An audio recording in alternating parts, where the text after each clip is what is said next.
Hello, friends. This is Dave Hurwitz, executive editor at ClassicsToday.com, here to celebrate the re-release of André Isoir's complete, don't turn it right, Bach organ works. Yes, on 16 fun-filled CDs. Now, I have to take you all on a trip down memory lane for a moment, if you don't mind. Back in the day, the 1980s or somewhere around there, 70s and 80s.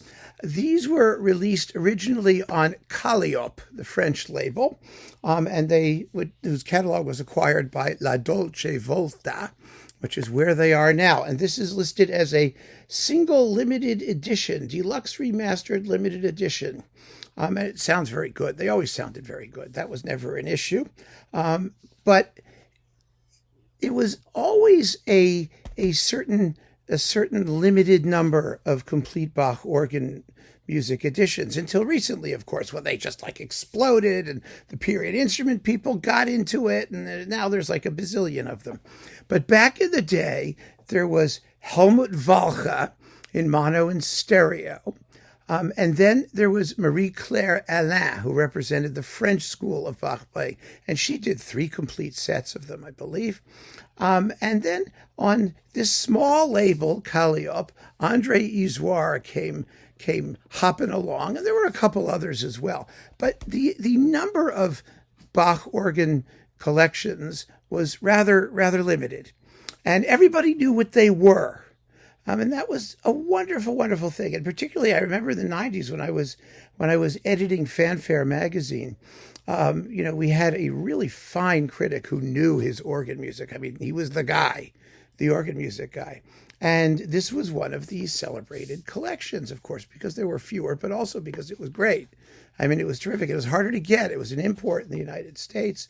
I had it on his recommendation, and I loved it. And I have to say, I did a video called My Bach Problem, where I talk about some of the issues I have with Bach's, what I find to be somewhat overly grim and forbidding music. And I never had that issue with the organ works. And I don't even like organ music particularly. I mean, most people, I think, take their organ music in small doses. And Bach is a guy who I could just listen to his organ music forever. It's wonderful. If you're going to listen to organ music, you might as well listen to Bach. I mean, there's others I've since came to love. Franck and the whole French school, for example, and some of the other German Baroque masters like Buxtehude and whatnot. But Bach is the man. His music seems ideally suited to the organ because his music has a scope and a vastness, I think, that is and in a sense an impersonality that is really suited to an instrument which is somehow suprahuman. I don't know. I mean, I know that all sounds like just bullshit, but there's something about his writing for the instrument that's amazing. And when it comes to choosing Bach organ music recordings, none of the organists who make these recordings are bad at it. I mean, they know their Bach. They take it seriously. The question really when it comes to evaluating organ music recordings is, what's the organ? Is it a tolerable instrument? Does it sound well? Does it sound appropriate to the music that's being played? And what choices do the musicians make in terms of registration and whatnot? Because Bach didn't really offer very many options that way, or he didn't write down what registrations he had in mind. He just wrote the music, and it's up to the performer to color it correctly. And André Isoir was wonderful at that. He was absolutely first rate. In fact, all of the French Bach players were particularly adept, I think, at imbuing the music with a certain sensuality and color that the German guys are a little bit, Protestant. I think the Catholics sort of had one up on them, frankly, but that's me. I'm looking from the outside. Anyway, not that Helmut Volta wasn't terrific. I mean, he was, but yeah. There's a suppleness and a joy in the sonority, and that's reflected in Isoir's choice of instruments. And so I'm going to tell you what they are, and then just turn you loose if you're interested in this sort of thing. Let's see, he's got a whole bunch of instruments, and they're not Baroque instruments primarily, although some of them are updates of Baroque instruments. And let me just tell you what they are. So let's see, here we go. Views from the organ gallery. First, there's the Orgue Gerhard Grenzing from Saint-Cyprien en Périgord in France, which was it's a 17th century to 1982. It's because there's been an organ there for that long. Not the same organ. It's been diddled and fuddled, and there it is. There it is. And he uses this particular organ quite splendidly in the trio sonatas, but also for the toccata and fugue in D minor and some of these other things. It's really rather fun. Or he doesn't do that for the toccata and fugue in D minor. Wait a minute. Let me get it straight here, because I'm going to make a fool of myself, which is something I'm very good at doing, especially when it comes to this. Yes, he's got, that's the toccata and fugue in D minor one. Thank you. For the trios, he's got, let's see, this one in Luxembourg we'll get to. There it is. Yes, the Esch sur Alzette in Luxembourg from 1977. An organ that has all kinds of colorful little stopules, which are wonderful for clarifying counterpoint, which makes the trios particularly delicious.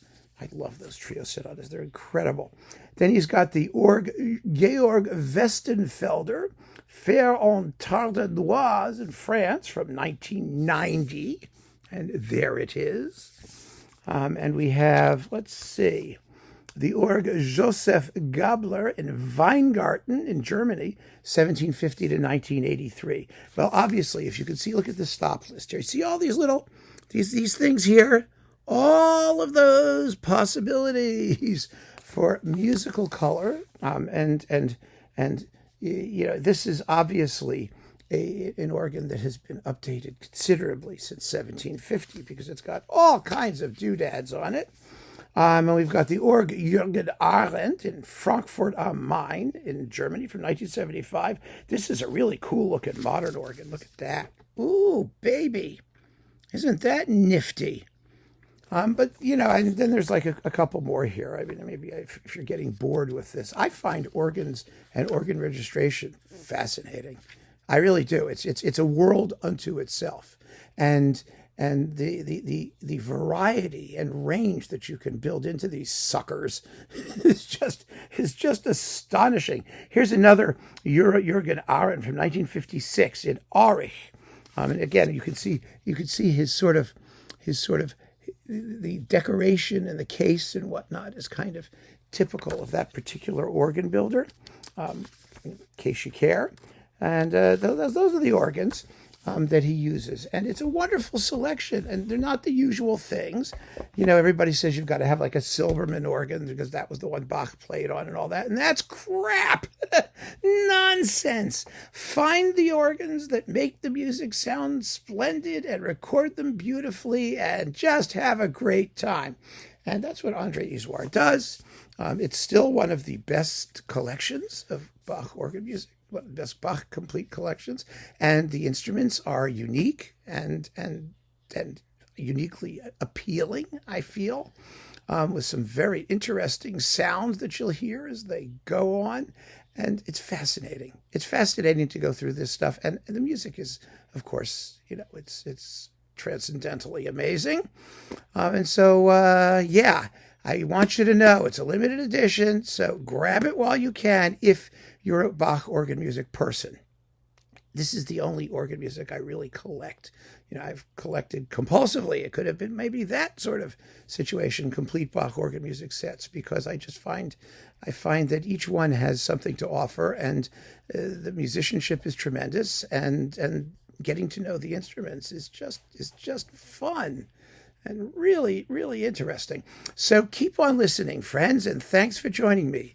Take care.